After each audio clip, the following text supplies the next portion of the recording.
The recent events of the fall of Syria bring the St. Paisios prophecies of World War III closer to being fulfilled.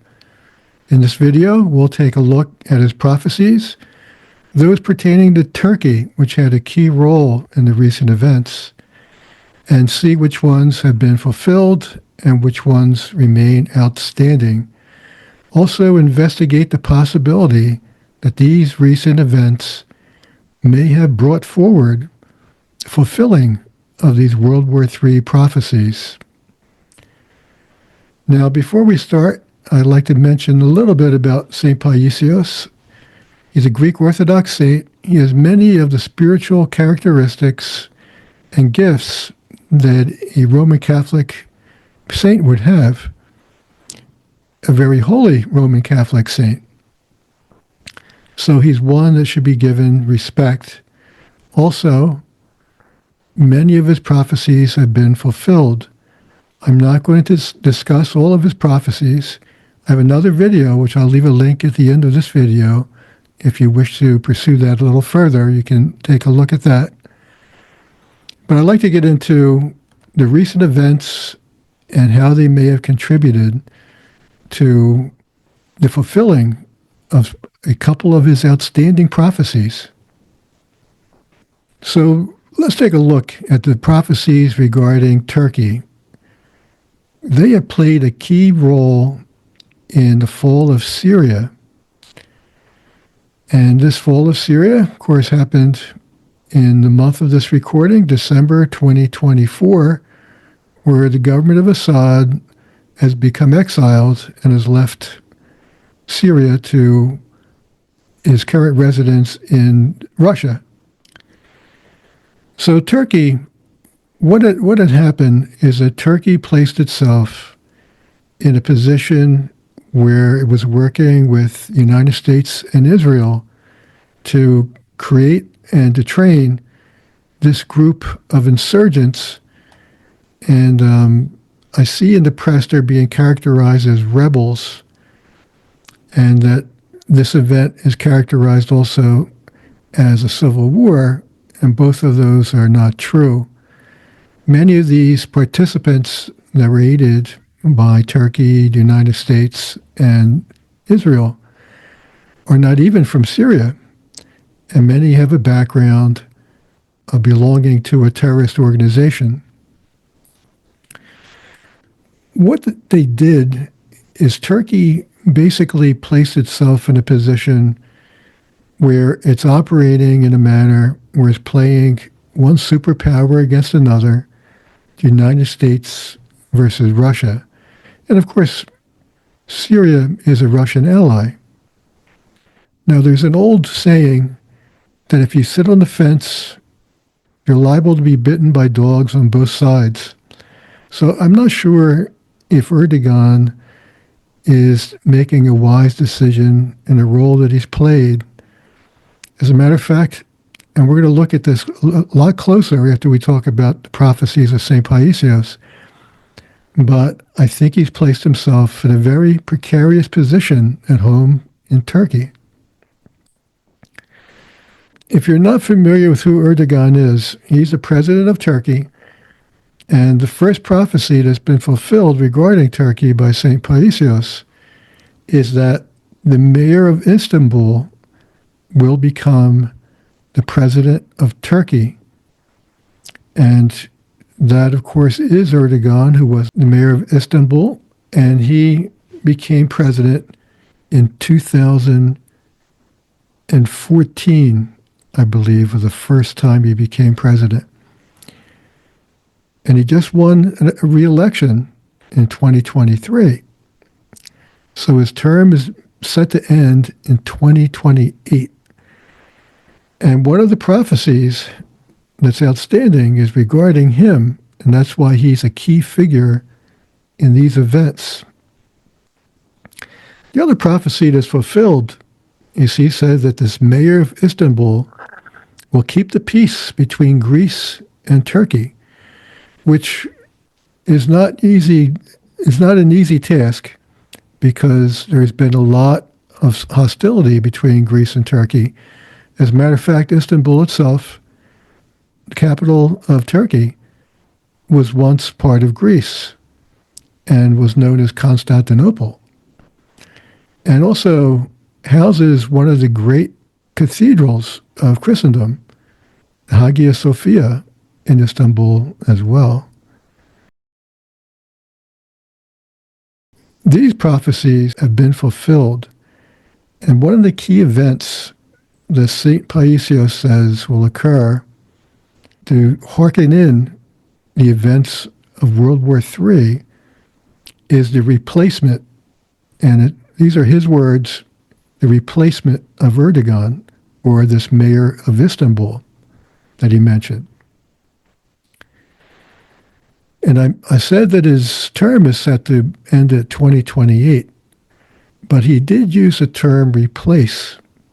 So it's not clear whether it would be the end of his term or whether he, in fact, would be replaced. Maybe by a coup, maybe by illness. But I think these events have placed him in a position where it's possible that he does become involuntarily replaced as president. According to St. Paisios, after Erdogan is replaced, the new government very quickly will attack Greece. They'll attack Greek territory. And I mentioned there's been hostility between Greece and Turkey before. There are many islands that are part of Greece that are very close to the mainland of Turkey. And there's always been border disputes because of those islands. Also, there's been a Turkish incursion into Cyprus, where they occupy a good part of that island. And after this attack, and these are the events that he outlined, he said that Russia would enter the Mediterranean. They need to enter the Mediterranean via the straits that go through Turkey. They have to actually go through Turkey from the Black Sea, where their Black Sea fleet is, to enter the Mediterranean. Now, there's another way around, and they could take that circumference route, but they also have a fleet there in the Black Sea. Now, one of the mysteries of St. Paisios' prophecy is he does not say why it's urgent for the Russians to enter the Mediterranean from the Black Sea. But one can only speculate. It's more like an educated guess that there could only be some hostilities breaking out in the Middle East that would require the attention of Russia. And it was possible that if the Russians took the bait in Syria and they entered into that conflict, that this may have been that occasion. However, they elected not to do that. So the next event is as the Russians enter into the Mediterranean, the Turkey would close the straits and prevent them. This would lead to a Russian attack upon Turkey. And the way St. Paisios describes it, it seems to be a very powerful attack of Russia. And according to the description, it seems like it might even be a nuclear attack. So the thought is that the Russians would try to enter the straits and be attacked by Turkey, who's trying to prevent them from entering. And of course, it seems urgent, so Russia is trying to enter anyway. And this leads to this conflict, and a very great conflict.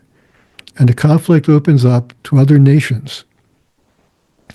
And according to St. Paisios, he says, every nation that will enter into this conflict will be lost. And those were his exact words. So a very grave conflict that can only be World War III. So let's take a look at the current events and why I believe that Erdogan is in trouble. First of all, I was of the opinion that Erdogan, being the president of a NATO nation, he attempted to join BRICS, BRICS being the new economic confederation that's set up by Russia and China. And of course, it's a challenge to the EU. So they're the EU's competitors. It's a competitive organization. And I thought when he did that he's going to bring down the ire of the West. And I think that's exactly what happened here.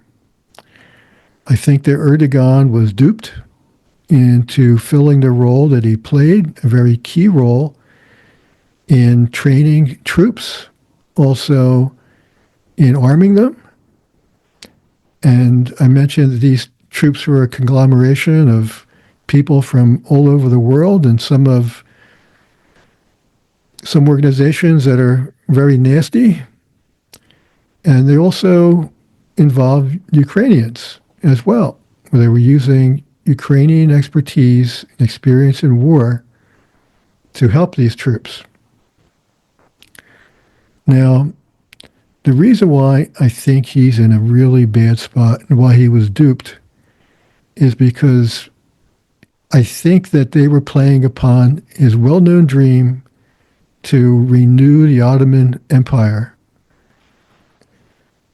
That would involve moving into the Middle East and reoccupying territory that the Ottoman Empire previously occupied, and being the prime mover and player in the Middle East. So I don't know what he was promised. He could have been promised territory, maybe parts of Syria. Maybe he was promised that he could rid himself of the Kurds, which is, in his mind, a existential enemy of Turkey. The other thing he could have been promised is maybe they gave him the dream of having an oil pipeline go through Syria from Saudi Arabia through Turkey into Europe, where he would be a prime hub of energy and a very important country in that regard. But I don't think that will ever happen. And I think if that was mentioned, it's a ploy, 100% ploy. What's not a dream and was not fabricated is the fact that they were successful in initiating events that brought the downfall of the Syrian government. One has to ask in a situation like this, cui bono, as they say, who benefits? Well, the big beneficiary of this, and I mentioned, it was all started and planned by the United States, Israel, and Turkey. The big beneficiary is Israel. Because with having this group who was apparently at the beck and call of whoever's paying them, they are cutting off supply going from Iran to Lebanon to Hezbollah. And that definitely benefits Israel. Syria itself, it's a mixture. It's a mixture of different interests, competing people, different faiths, and you have the Kurds, you have the Druze, Alawites, and you also have a Christian population. Now, you can say what you want about the previous government of Assad, but he did protect these people and prevented them from being persecuted. That may not be true going forward, although, as I mentioned, the people that actually claim to be running the government now in Syria, They are of a persuasion where they are completely intolerant of any other form of faith. Oddly enough, what they proclaimed, and I think it was the last couple of days, they made a public statement that Israel is not their enemy, and that their enemy is Hezbollah and Iran. So very interesting that they would pick them as their enemies. It just happens to be the enemies of the United States and Israel as well. And of course, what happened to lead up to this is first there was a truce in Lebanon. So there was a truce between Hezbollah and Israel. Immediately after the ceasefire, Israel bombed the entry points between Lebanon for Hezbollah to enter into Syria. So prevented them from entering into Syria or made it much more difficult so they could not assist this government, the Syrian government. And of course, that would involve some pre-knowledge that this was all going to transpire, which of course they had because they were part of the planning for this. Now that this has happened and the Syrian government has fallen, Israel bombed different military outposts in Syria to make sure that their armaments could not be reused against them in particular. So they were all set to play their part in this. And they are the big beneficiary, at least for today. And also, after they've done that, they entered Syria proper from the south and actually have captured some territory 10 miles south of Damascus. You can move 10 miles very quickly. You can move 10 miles in an hour with a large regiment. So it remains to be seen what happens. And from the talk of these new supposed leaders in Syria, they're obviously mercenaries. They're speaking the words that they're paid to speak. They're doing the bidding of whoever is paying them. So they're not rebels, not a civil war. We have a mercenary group that's overtaken a country that, as I mentioned, has different factions. It'll be very difficult to keep the peace there. So the only thing I'd like to question is how easy it was for this relatively small group, 30,000 men, to come all the way from the north of Syria down to Damascus with little to no opposition. What makes me wonder is that it appears that Assad, the exiled president, did not take help when offered from Iran, who notified them. They warned Assad that this group was being assembled in the north of Syria.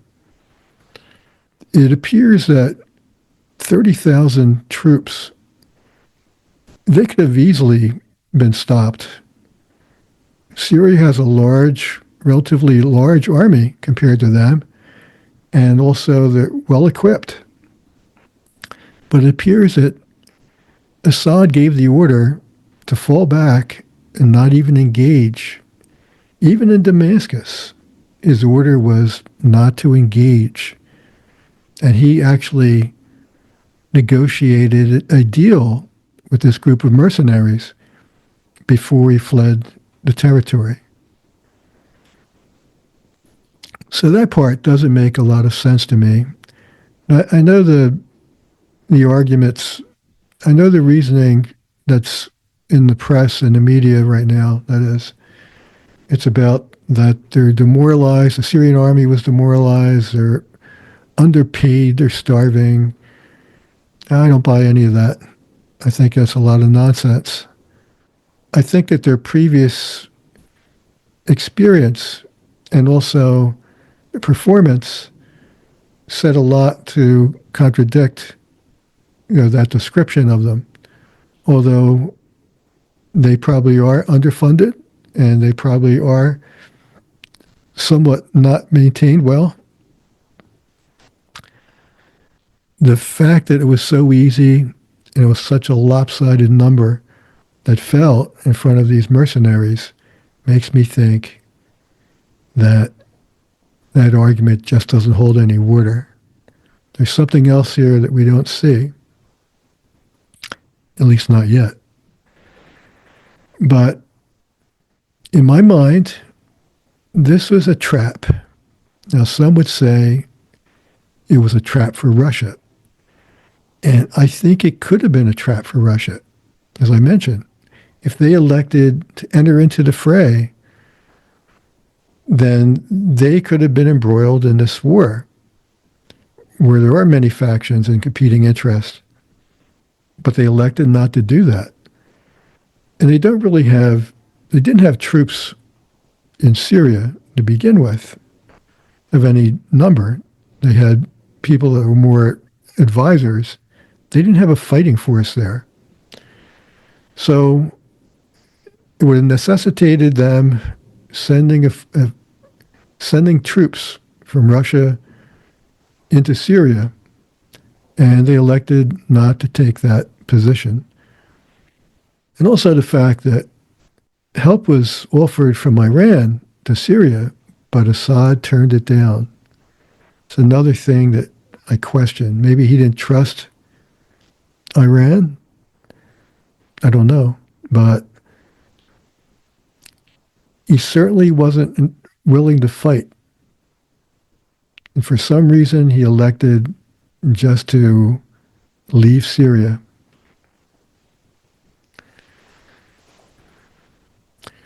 So it could have been a trap for Russia, but they looked at the bait and they walked away. In Turkey, however, they gobbled that bait up, hook, line, and sinker.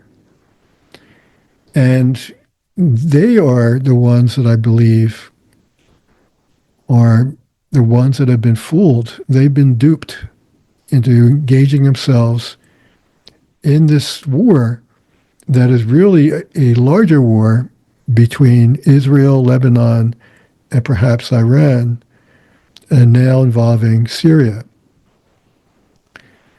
The Turkish population, they are adamant against Israel and the actions that Israel has taken in Gaza. When they start understanding that Turkey is helping Israel, that Israel is the primary beneficiary, I don't think it's going to go well for Erdogan. And he may be replaced. Now, the primary opposition to Erdogan, or what's known as the Kemalists, are oriented towards the West. So they favor relations with the West a great deal. And they're oriented towards NATO and the EU. But I'm thinking that this war, and I'm talking about the Israeli-Gaza Hezbollah war, may have turned this a little different. I'm wondering if the Turkish population had become somewhat radicalized and maybe taking more of an Islamist bent after seeing this war transpire over the past year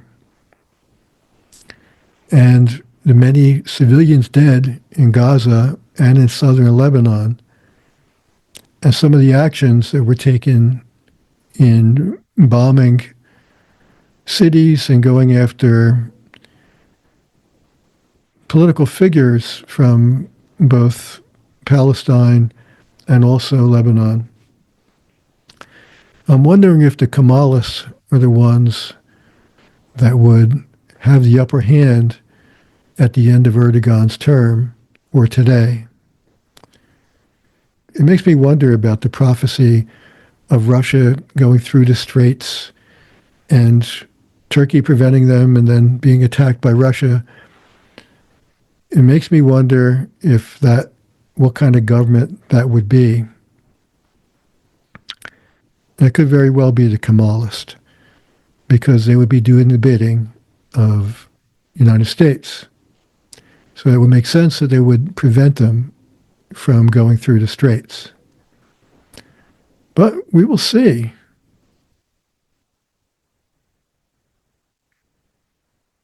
So this is a time, and occurring in this year, when our Blessed Mother said in Medjugorje that we must urgently pray for peace. And that was her call right after the new year. And I can see with the events that have transpired, I can see with the events that have occurred just recently, that this call is urgent. So please pray, say your rosary, and God bless.